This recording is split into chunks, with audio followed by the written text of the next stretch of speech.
Welcome back. Today I'd like to tell you about the Doppler effect. So the Doppler effect is this cool effect that you've probably heard, and that is that the frequency of a wave can appear to change a little bit if the objects that are causing that wave are moving, or if you, listening to it, the observers, are moving. You'll hear a more frequent, a higher pitch if something's coming towards you, and when it's going away from you, it's a lower pitch. When you go to the racetrack, if you ever watched a race on TV, you've probably heard the cars go by and it goes every time, really high pitch and a low pitch as it passes by. That's the Doppler effect. So I hear it with sirens. As a fire truck's coming towards me, I'll hear a high-pitched siren, and then as it goes away, its pitch changes. I hear this with the stupid ice cream truck that comes by at 9:30 at night when my daughter's trying to fall asleep. And when he's driving towards us, you hear that obnoxious song, and then when he passes you, you hear that obnoxious song just a little bit lower. So that's the Doppler effect. So one of the reasons it's caused is as an object is moving towards you, the waves in front of the object appear to be kind of bunched up together, have a smaller wavelength. And if our formula, that speed, wave speed, is equal to frequency times wavelength. If the speed of sound is constant, which it is, the medium in between us hasn't changed, then smaller wavelength would result in higher frequencies. So as something's moving towards us, it's going to appear to have a higher frequency, aka a higher pitch. If you're on this side, as the object is moving away from you, the waves that are coming towards you kind of appear to be a little bit more spread out. And so they'll have bigger wavelengths, and if wavelength is bigger, then frequency has to be smaller and lower, and so it'll appear to be lower. Now, this effect is most often caused by an object moving and you, the observer, staying put, but it could also be true if you are moving towards a source of sound. So if you're on one side, like here, moving towards the sound, you're going to hit the waves more frequently. You're going to run into them more often because you're moving opposite their direction. Whereas if you're on this side, you're going to hit less waves because the waves are kind of coming and going with you. So as you move closer to a source of sound, you'll hear it at a higher pitch than as you're moving away from it. Now the reason we don't tend to hear things as much when we're moving towards them as when they're moving towards us is just a matter of speed. Usually objects that make sounds can move pretty quickly, like a car or an airplane or something like that. It can move fast, whereas us that are observing, we tend to move pretty slow in comparison. So the effect is greater when other objects move towards us. Now, the amount of this shift can be calculated using this Doppler shift formula. And basically, you take the source of the sound, so whatever sound is being made, and you multiply it by some sort of a multiplier, and that's what you will observe, what you'll actually hear. So the difficulty is in the multiplier. It looks kind of ugly, but the V's that are here will be the speed of sound. So how fast is sound traveling through the medium? It's usually 343. Typically, this is going to be 0 because usually you are standing still, and so you won't hear anything. But if you are moving towards the sound, you'd put your speed in here. And then the speed of the source, as it's moving towards you, you'll put in down here. If it's moving away from you, you'll use a negative speed. And when you subtract a negative, it's like adding down here. A little preview of an example to come. But that's the Doppler shift formula. So let's do a quick example. Suppose a plane is flying by you. And let's suppose actually you're kind of standing right on the runway. And the plane is just going to really close go by you. That's what this example is calling on. So suppose the engine of the plane creates a sound of about 700 hertz, and the plane travels at 140 meters per second. I guess that wouldn't be takeoff speed because it's like 280 miles per hour. But oh well. What would we hear as the plane's coming towards us? My intuition tells me I'm going to hear a higher pitch as it's coming towards us than as it's going away from us. And so I should expect a bigger number than 700 when we use that formula. So let's write the formula out. The frequency that we observe is equal to v plus how fast we're moving, the observer, divided by v minus how fast the plane is moving, divided by the frequency that the plane actually makes, what it hears, because relative to itself it's not moving. So the 700 is this number. The wave speed itself, the v, is 343, so we don't have any other reason to use any other speed. We'll use 343 meters per second. And we, I'm going to assume, are going to be standing still, so our speed is 0. 343 plus 0 is just 343. And then on the bottom, we've got 343 minus the speed of the plane, which is 140. And let's see if that makes sense. If we make the denominator smaller by subtraction, we're dividing by a smaller number. That should make a bigger frequency, which is what I expected. So, calculating this out, I think we get 1100 something, but let me confirm that.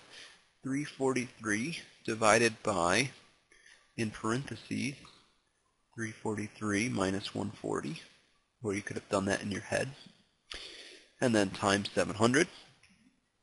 Yep, 1183 would be what we would appear to hear. So,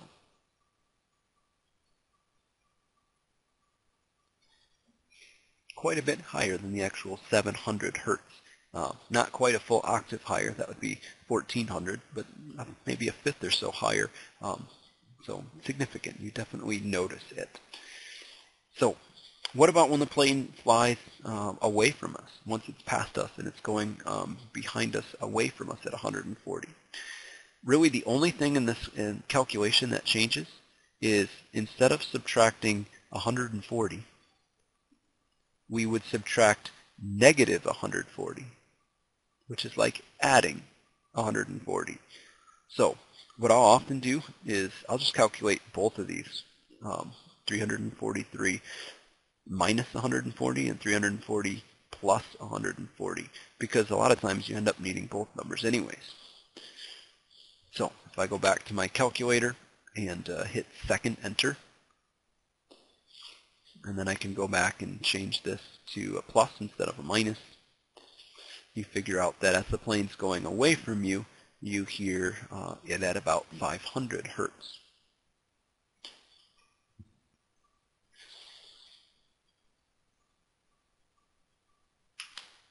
So, now as mentioned, this is when the plane goes right by you, like right next to your ear. If the plane was farther away, like way high up in the sky, its relative velocity towards us would be a little bit smaller than 140 because of trigonometry. We're standing way down here, and the plane up here is traveling at 140. We actually are only experiencing a relative velocity of some component of that. And you'd have to use some trig to figure out how much is this. That's what you'd plug into your formula. And to answer that, you'd have to know the overall height and distance away it is from you. And so that complication is a little more than I wanted to add to the problem. But the net effect would be this. If it's further away, the relative velocity is going to be smaller than 140, which means this number is smaller, which means the differences in observed frequencies to what's actually produced is going to be smaller. And so for planes, you don't tend to hear that. But for cars that drive by you on the street, you will hear the Doppler effect quite significantly. So Let's work with one. Suppose I've got an ambulance that is coming towards me, and as it comes toward me, the siren kind of sounds like 800 hertz, and then as it goes away from me, it kind of sounds like 700 hertz. Is that enough information to figure out how fast the ambulance was traveling? So, one thing that's significantly missing from this is I don't know the actual frequency that the siren creates. I might think it's 750 because that, after all, is in between 800 and 700, but it's not necessarily exactly halfway in between them because this isn't an exact linear relationship. So I don't know the frequency that the ambulance makes, but I do know two observations, and so maybe I can figure out some stuff from that anyways. Let's write a formula for what we see as it's coming towards us. And then we'll write another formula for what we experience as it's moving away from us and see if we can relate those two formulas at all and maybe find something. So, as it's moving towards us, the frequency that we observe is 800. The multiplier is the speed of the ambulance, the speed of sound, 343, plus our speed, which is nothing, divided by 343 minus the ambulance's speed, which we don't know, so I'll call it V, times the frequency that the ambulance makes, and that again we don't know, so that's a variable.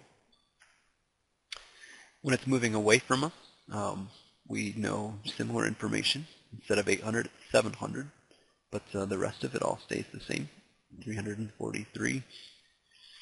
But instead of doing 343 minus the speed as it's moving away from us, we would do minus negative that, which would be like adding its velocity. And that would be the frequency that it produces. And so here are two equations with two variables. We can solve this a number of different ways.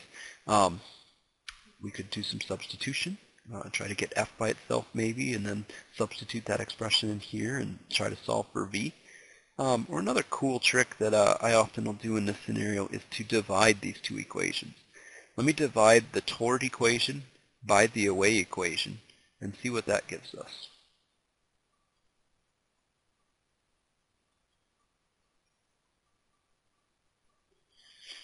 So on the left-hand side, 800 divided by 700 is just a number, 8/7, I'll say for short.